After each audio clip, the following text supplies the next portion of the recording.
A gente tem que alterar as leis de execução penal, a gente tem que alterar as leis penais.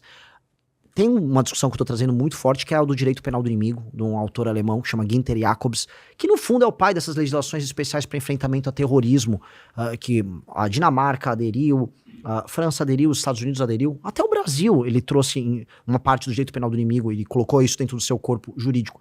Só que ele tem que ser bem mais claro com relação às facções. Elas têm que ter um tratamento jurídico diferenciado, e a tese do direito penal do inimigo é justamente o direito ser muito veloz e muito intenso com relação a membros dessas organizações anômalas.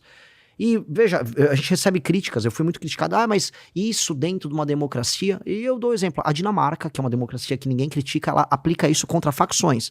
Tem uma facção específica que atua na Dinamarca, se você se associa a ela, você já vai preso, se você divulga ela, você vai preso.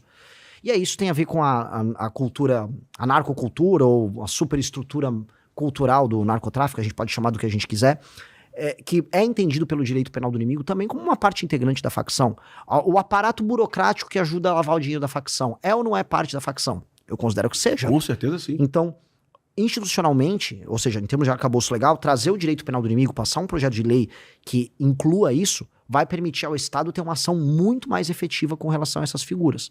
Aí a forma como a gente vai tratar os presídios, e aí do meio técnico, para entrar, desde scan, 3D, aí utilizar COAF, utilizar a Polícia Federal, colocar os governadores numa coalizão pra gente brecar eles, eu acho que essa é a parte mais fácil. A parte, ao meu ver, institucional, que é ter o arcabouço normativo e a vontade política de um presidente da República em tocar esta guerra, acho que esses são os elementos centrais pra gente andar. Me preocupa, Renan, porque todo pré-candidato que vem aqui, que eu questiono a falta de legislação, né?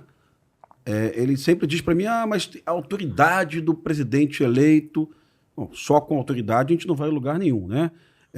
Ontem eu vi um caso em Tocantins, farei um vídeo sobre isso, de um bandido que assaltou 10 farmácias ao longo de 15 dias, preso em flagrante pela Polícia Militar de Tocantins, né? Na audiência de custódia, o juiz diz que a prisão é legal, o juiz deixa claro da legalidade da prisão, e diz que o bandido vai responder em liberdade, né? Então, assim, isso com em vigor a alteração do crime do roubo. Sim. Proposto pelo Kim Kataguiri, né? E sancionado pelo Lula. Sim. Ou seja, eu não posso dizer que o Lula foi omisso porque ele sancionou a lei que o Kim propôs, né? Com tudo isso, o juiz despacha que a prisão é legal, mas o bandido vai ficar em liberdade, apesar de ter assaltado 10 farmácias, né? Então, assim, olha a complexidade disso. Sim, esse é um elemento fundamental, porque institucionalmente o judiciário, ele se considera acima da lei porque não existe sanção. A gente aprende no primeiro ano de direito que a norma, Hans Kelsen isso, a norma só funciona se ela tem uma sanção. Se você tem uma norma e a norma não tem uma punição, caso ela não seja cumprida, a norma não tem função. Sim.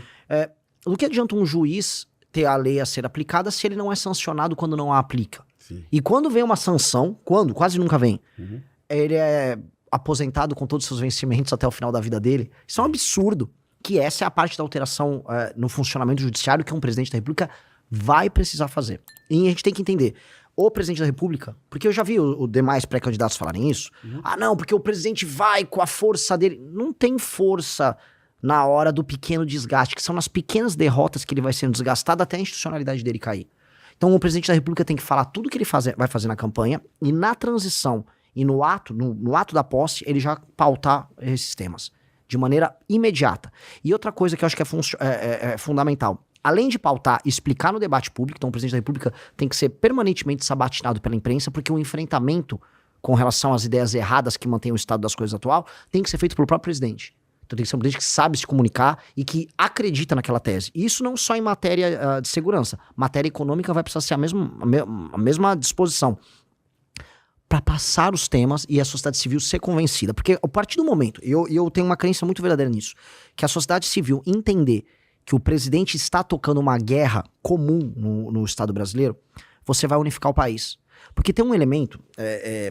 que eu percebi agora rodando o Brasil inteiro. Do Rio Grande do Sul, que você tem 13 facções em Porto Alegre, até o Maranhão, todo mundo, de todas as classes sociais, de todas as regiões do Brasil, não é que ele quer que o crime acabe, ele quer se vingar do criminoso.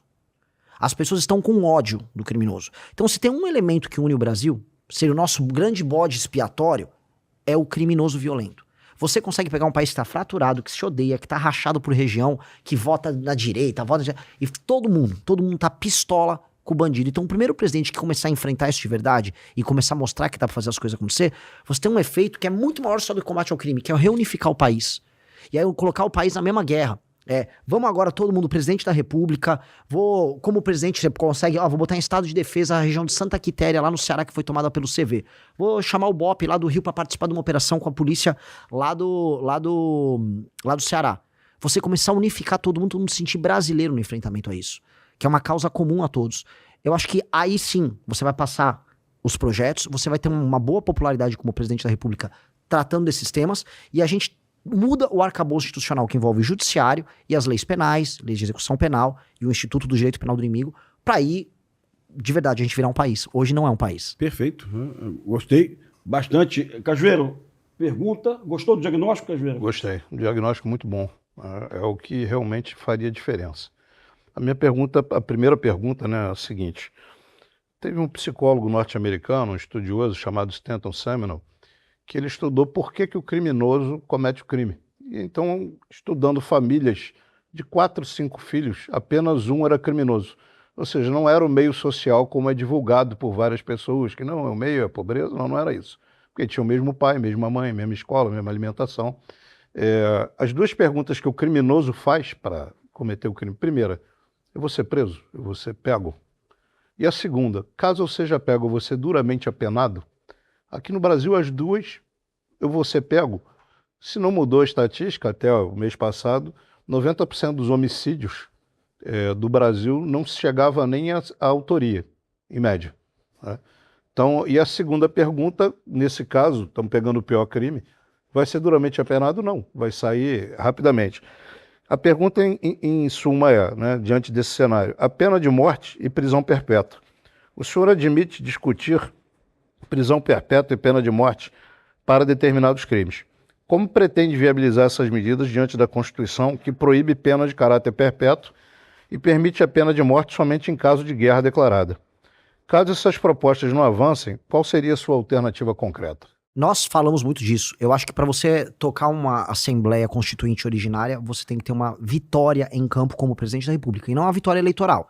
Essa vitória que eu descrevi para vocês, em que a população vai entender que o presidente se comporta como um comandante em chefe, fazendo esse enfrentamento ao crime.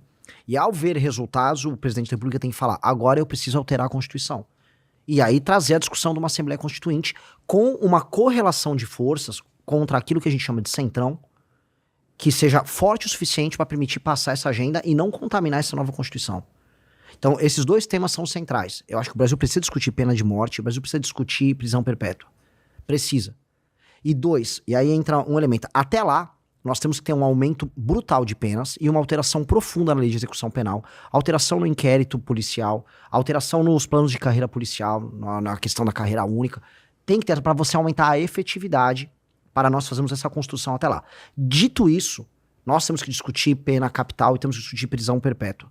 Eu acho que tem certos crimes e tem uma lógica que envolve a recuperação do criminoso que se torna simplesmente um instrumento de motivação do bandido a continuar no ciclo dele de cometer o crime, sair da cadeia e volta. Até porque, eu não gosto de contar muita historinha, né? Mas eu adoro contar historinha.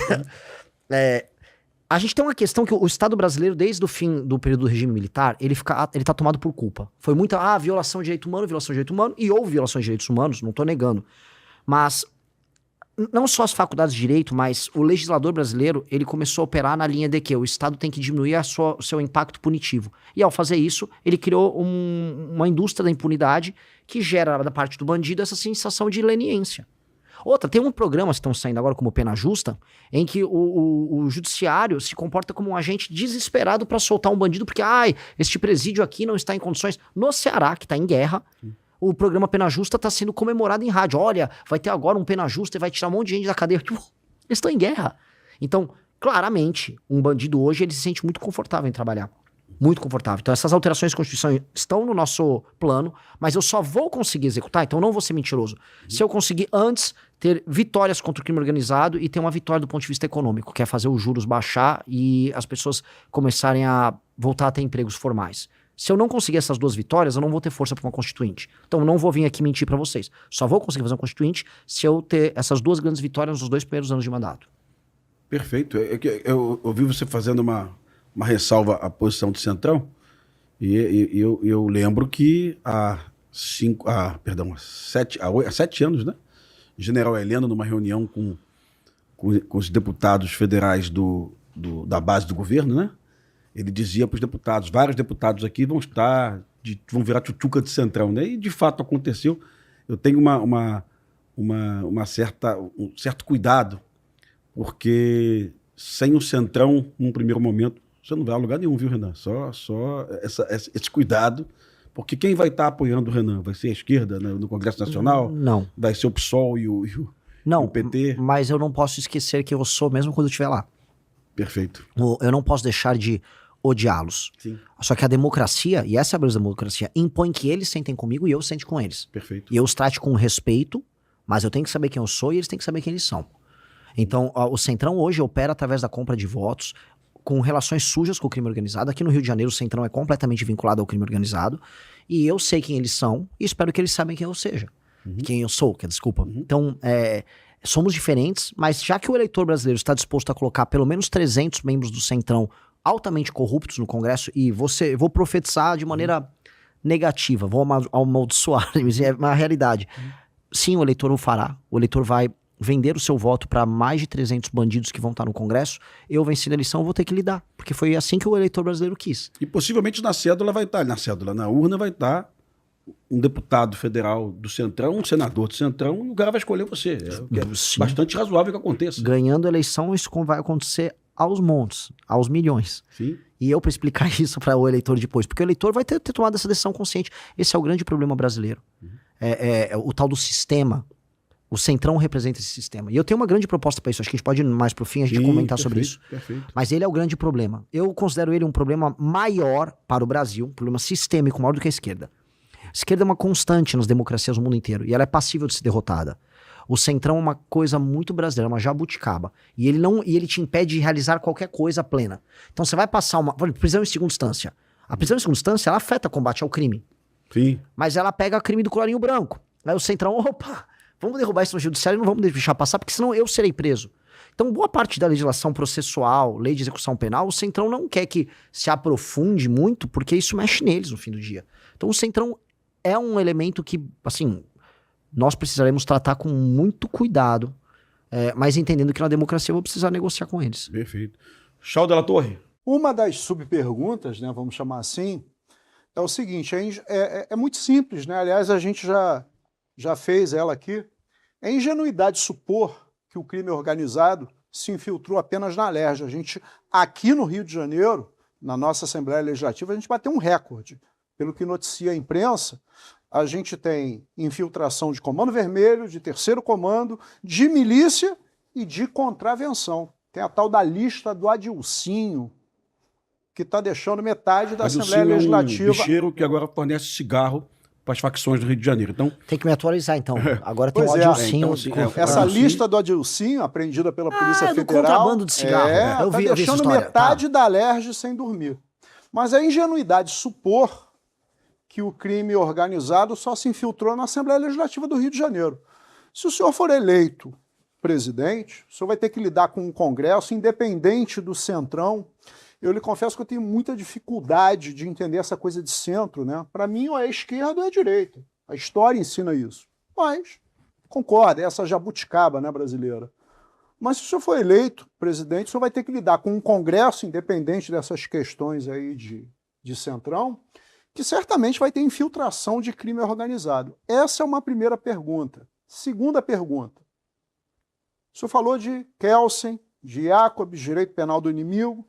Eu estou aqui do lado, tive o prazer de conhecer hoje o coronel Cajueiro, já vi que é um profundo conhecedor de segurança pública. A gente escuta há anos na segurança pública a proposta de que é preciso mudar leis penais para a gente resolver o problema.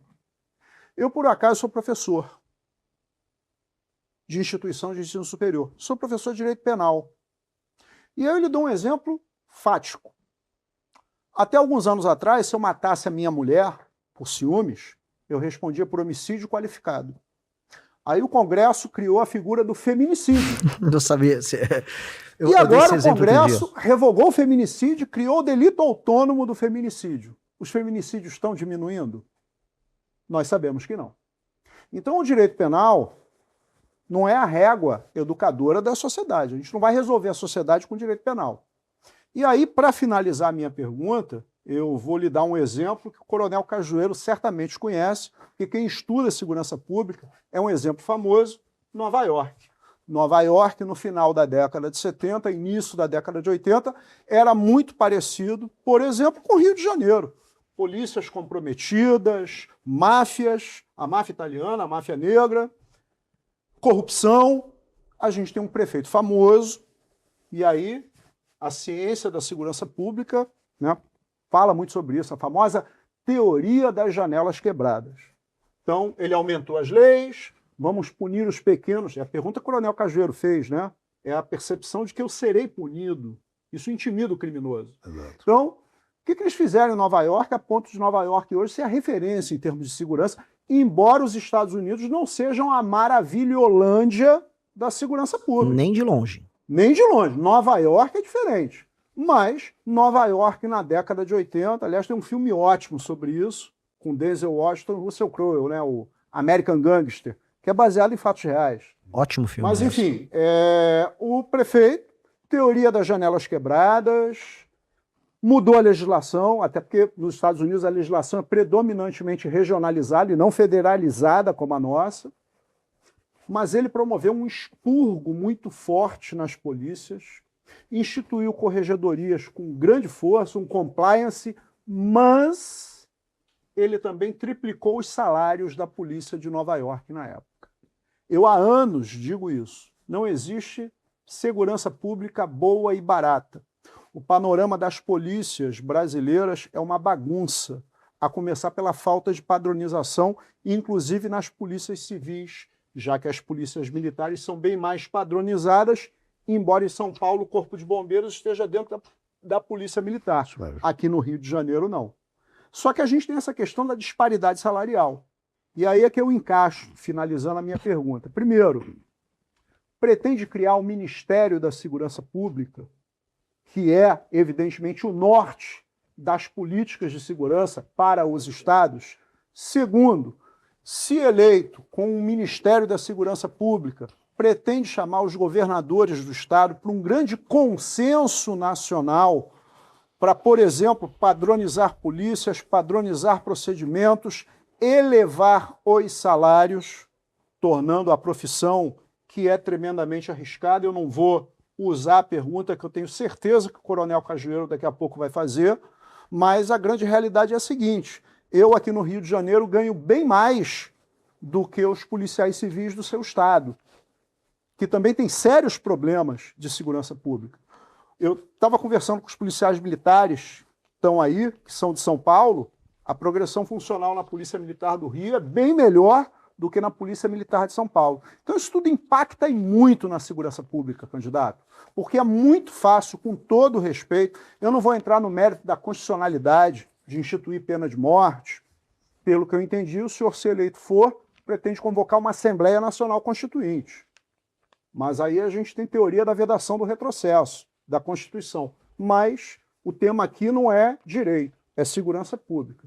À luz da segurança pública, será que a gente precisa de mais leis penais, de endurecimento de mais leis penais, ou a gente precisa mudar profundamente o modelo persecutório criminal e as polícias que nós temos? É exemplo que foi feito em Nova York. Bom, não é uma pergunta, é uma super pergunta, é um tratado que eu recebi aqui, mas vamos lá, vamos fazer igual o Jack Stripador, vamos por pedacinhos, né? Então vamos lá, primeira coisa, eu concordo que não está restrito à LERJ e a infiltração do crime organizado está em várias instâncias, em vários estados de maneiras muito diferentes. E o privilégio que eu tive de viajar pelo Brasil é para entender muito como funciona em cada lugar, cada tipo de infiltração. Vamos lá, outro ponto que você colocou que pra mim é fundamental. Você fala assim, não é só a questão das leis penais que resolve. Óbvio que não. Porque a lei, se ela não tem efetividade, ela é letra morta. A lei brasileira é letra morta, a começar pelo judiciário, que não faz uma implementação devida dela. E o inquérito policial, que não é funcional no Brasil, as carreiras, ou mesmo o acompanhamento de um processo. Às vezes um policial que deveria acompanhar do começo ao fim uma determinada investigação, ele faz a primeira parte, depois vai cair num escrivão, e a coisa não anda, aí o Ministério Público entra por cima. É caótico o modelo de investigação nosso, e o modelo persecutório depois, e aí vem a subjetividade do juiz, que aqui o juiz ele tem a sua subjetividade. Então, como aconteceu no caso do menino Henri Borel, não, é machismo estrutural você colocar a mãe ali. Objetivamente falando, uma reforma do judiciário, que é uma reforma que a gente está propondo, ela tem que ser estritamente literalista no sentido de implementação da legislação. Matou tantos anos, tem esse agravante aqui, tantos anos, o juiz só vai cumprir aquilo. Essa subjetividade que hoje é permitida ao juiz, ela é um dos elementos que mais gera impunidade, e ela gera um elemento discricionário e subjetivo que, conforme você sobe para as instâncias superiores, piora. Tanto que a boa parte daquilo que a gente chama de corrupção, que eu já estou falando agora de crime de colarinho branco, ele se vale disso. De interpretações extensivas que tribunais superiores fazem. Nós vamos precisar amarrar isso muito, porque hoje está completamente solto, e a soltura desse processo é justamente o que mantém o sistema vivo.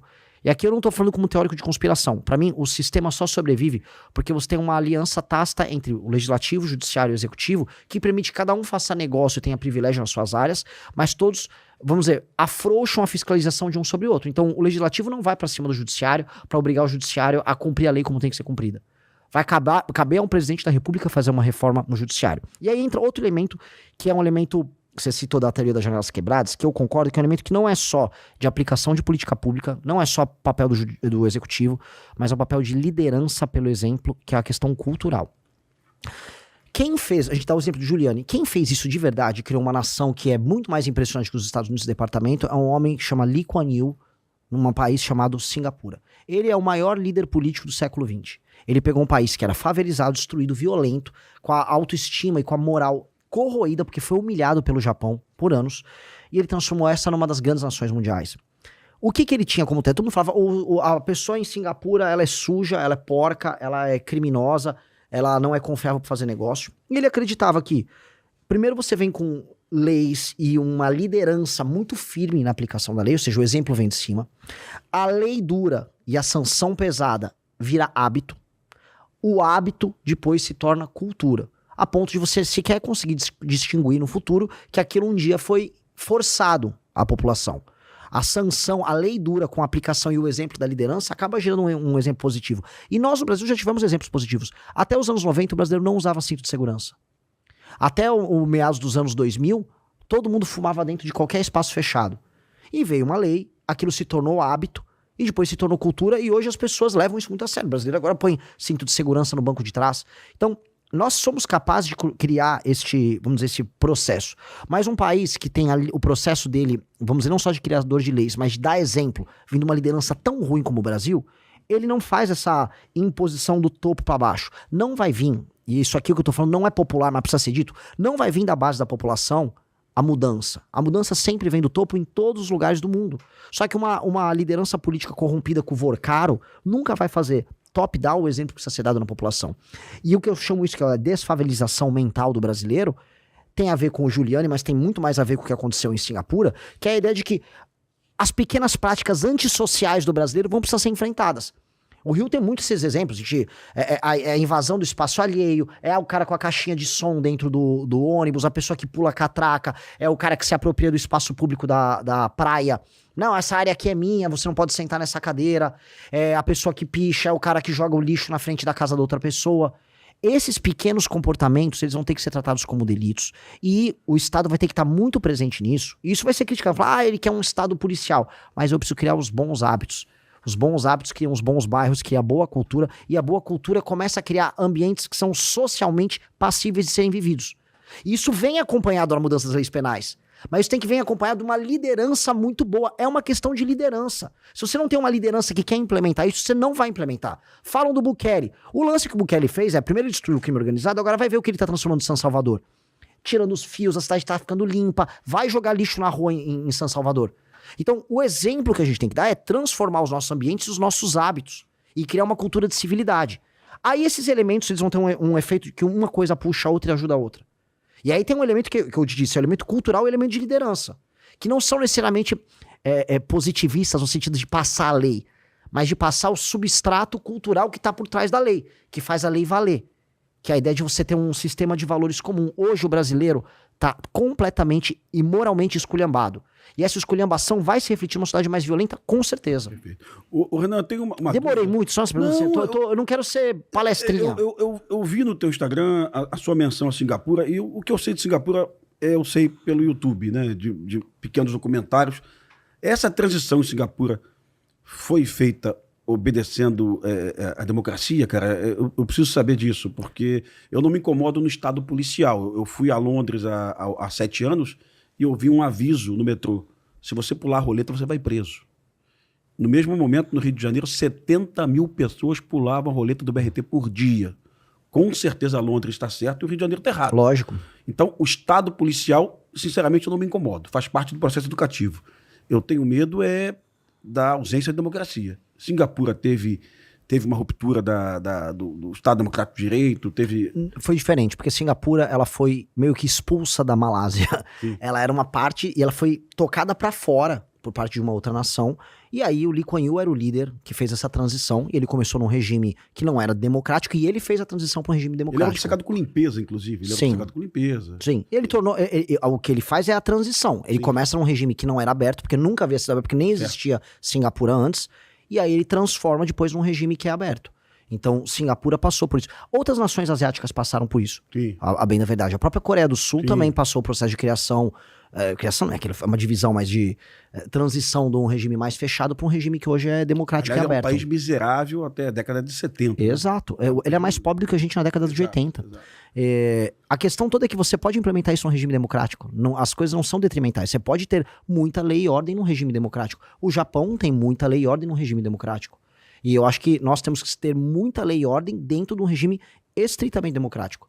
Eu falo isso porque vem muitas pessoas que vão criticar, mas você está falando desse exemplo aqui do Bukele, ou daquele outro exemplo da China. A China é muito dura também, vai jogar lixo na rua em Xangai. Sim, mas eu estou dando exemplo porque a punição é alta, só que você pode fazer punição alta em regimes democráticos, isso não é detrimental de maneira alguma. Perfeito. Então, é sempre importante colocar essa ressalva. Curta esse vídeo e inscreva-se no canal.